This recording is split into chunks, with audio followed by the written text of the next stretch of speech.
আল্লাহ রাসূল সাল্লাল্লাহু আলাইহি ওয়াসাল্লাম কখনোই রাখতেন না। সুবহানাল্লাহ নাই?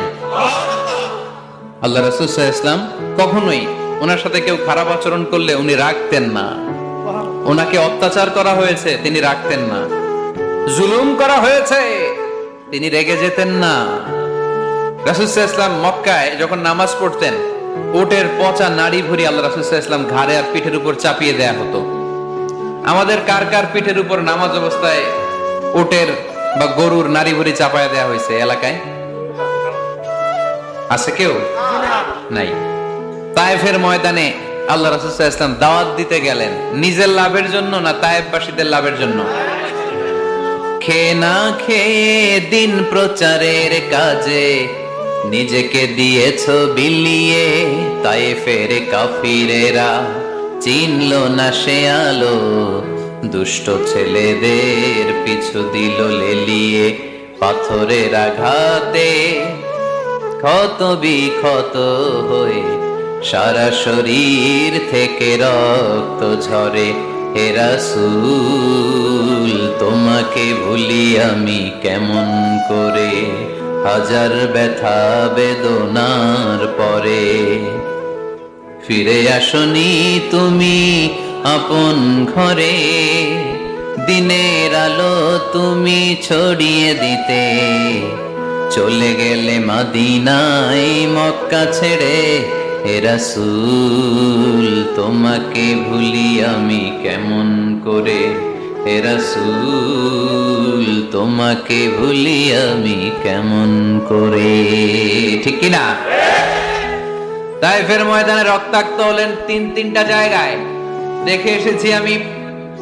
এখানে আহত করা হলো, আবার উঠে দাঁড়ালেন, আবার পাথর মারা হলো। কোন গায়ে পাথর মেরেছো তোমরা? এরকম সুন্দর শরীর পৃথিবীর কোন দ্বিতীয় মানুষের ছিল নাকি? এত সুশ্রী মানুষ, শুভ্র মানুষ, পরিচ্ছন্ন মানুষ দুনিয়াতে দ্বিতীয়টা ছিল না। এত নুরানি চেহারার মানুষ পৃথিবীতে দ্বিতীয়টা নাই। এই মহানবীকে ওরা পিটিয়ে রক্তাক্ত করেছে, পাথর মেরে রক্তাক্ত করেছে। 3 বার গেছি ওদের লাভের জন্য, ওরা আমারে মারলো।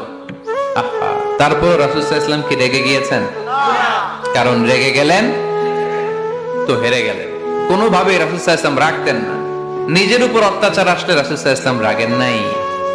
আনাস রাদিয়াল্লাহু তাআলা আনহু আল্লাহ রাসূলের খাদেম ছিল। উনি বললেন, কুনতু আমশি মা রাসূলিল্লাহ, আমি একবার রাসূল সাল্লাল্লাহু আলাইহি ওয়াসাল্লামের সাথে কোথাও যাচ্ছিলাম। ওয়া আলাইহি বুরদুন নাজরানি, তখন রাসূল সাল্লাল্লাহু আলাইহি ওয়াসাল্লামের গায়ে ছিল নাজরান থেকে আনা একটা চাদর। আপনারা চাদর পরেন না শীতকালে? রাসূল সাল্লাল্লাহু আলাইহি ওয়াসাল্লাম চাদর পরতেন।